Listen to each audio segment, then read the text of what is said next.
Ngayon mga kapatsada, kasi pintamar na. Mag-aayos na naman tayo ng tamar every year.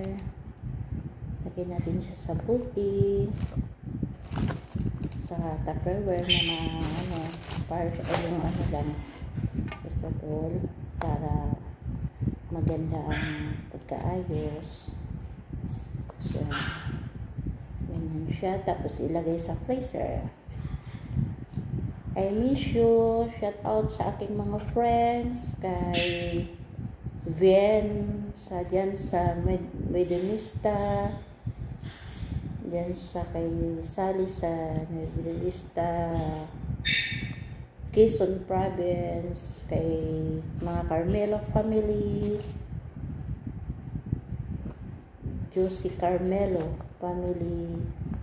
Kumusta ka na dyan sa Davao? Hindi ka ba binagyo? I miss you.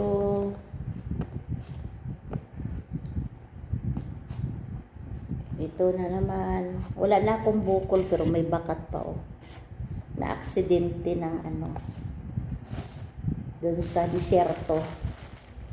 Yun ang bakat. Pero sumasakit pa ang ulo ko. Pero sabi naman ng doktor, wala naman daw problema, wala naman daw damage, pero kirot-kirot pa. Yan. Tiis-tiis lang muna. Tayo.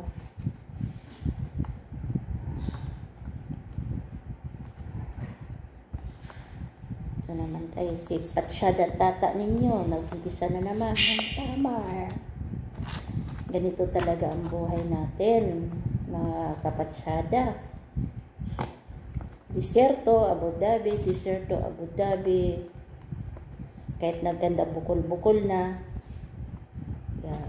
Ganun lang talaga ang buhay.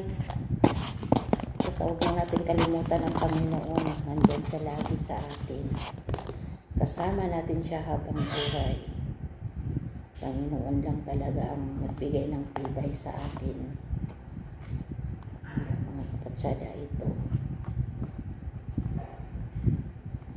Ayos na naman tayo ng tamar.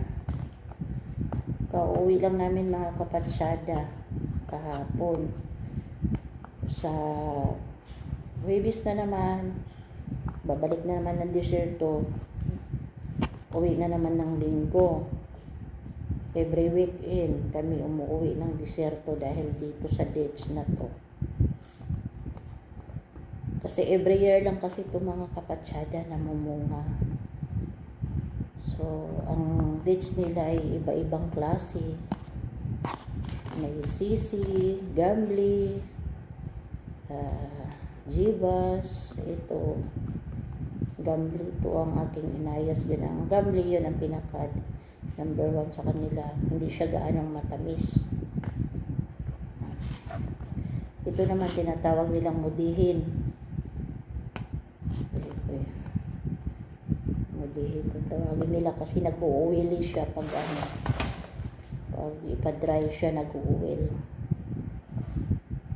Ayan mga kapatsyada. Ang trabaho ni Patsyada tata ninyo every year. Pahinga lang ilang buwan. Balik na naman tayo sa tamar. Back to normal.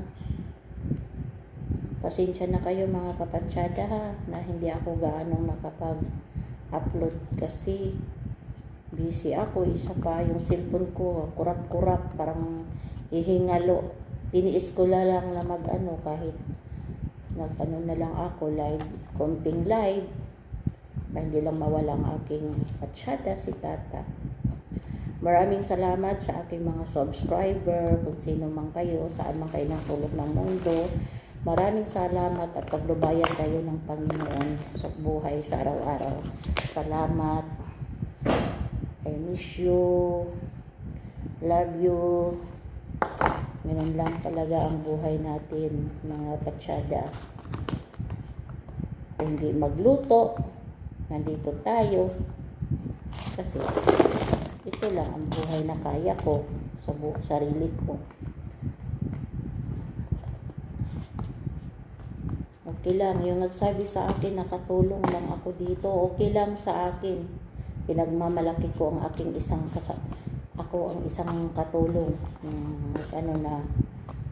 Nagsabi sa mga anak ko na katulong lang man ang nanay nyo doon para salamat sa sinasabi nyo, maraming salamat. Yung sinasabi nyo katulong lang, nilalang lang ninyo ang katulong, pero the best sa buhay namin yun na mga OFW. Kahit ako isang katulong, basta at least kakain kami sa 3 kainan, hindi kami sumasala sa 3 sainan.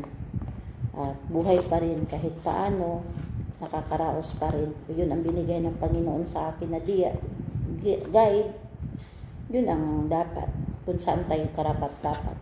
At huwag tayong magmamalaki, huwag tayong maliit ng tao, kahit ano man siya. Huwag mo siyang i-down kasi hindi mo alam sa pagsikap niya. Kung hindi mo alam din ang naranasan niya sa buhay niya, kaya sikap lang tayo, wala tayong pakialaman at wala tayong personalan sa buhay natin.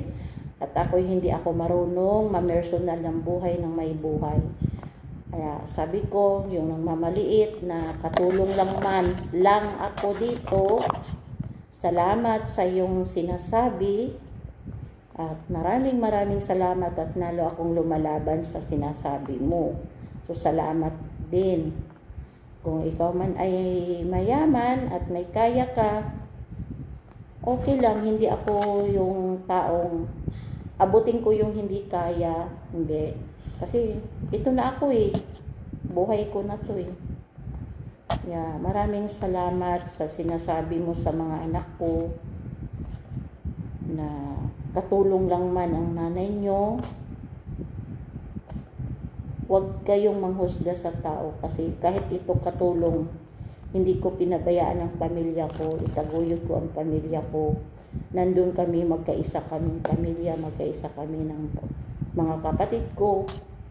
Nagkaisa kami, hindi kami yung nag-iinggitan, alam mo ba yun? Kasi yun ang pinamulak sa amin ng magulang namin.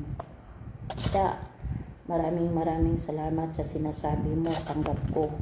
Diyos na lang ang bahala, pinag-pray ko na lang mga sinasabi mo. Prayer ko na lang hindi ko siya ikakahiya.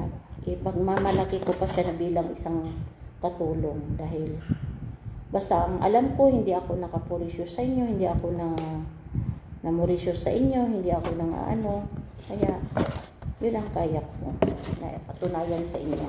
Kahit isang katulong lang ako, pero hindi ko ginutom ang pamilya ko. Pasensya na po. Panginoon na lang po ang nakakaalam sa mga ganung bagay. Kahit ako magkayod kalabaw at ganun ang buhay ko, yun ang binigay ng Panginoon, tanggapin natin, di ba? Salamat sa sinabi mo na uuwi ako dahil kasi kasuhin ko at timanin ko. For what? Nagsikap ako, pumayod ako, pero kung hindi ako bumangon, saan ako ngayon? Nasa hukay na ako. Salamat sa sinasabi mo. Salamat, maraming salamat. Panginoon na lang, paglubayan ka ng Panginoon, magkaroon ka ng isip.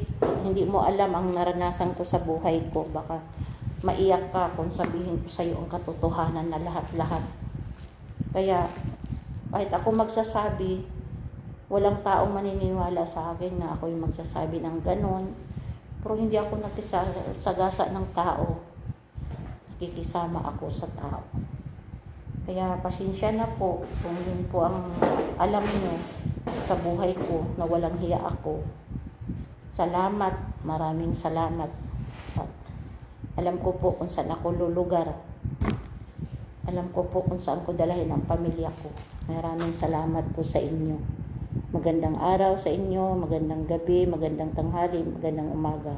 Kung saan man kayo ng sulok ng mundo, paglubayan tayo ng Panginoon at panglubayan ang iyong isipan ng Panginoon habang buhay. Salamat po.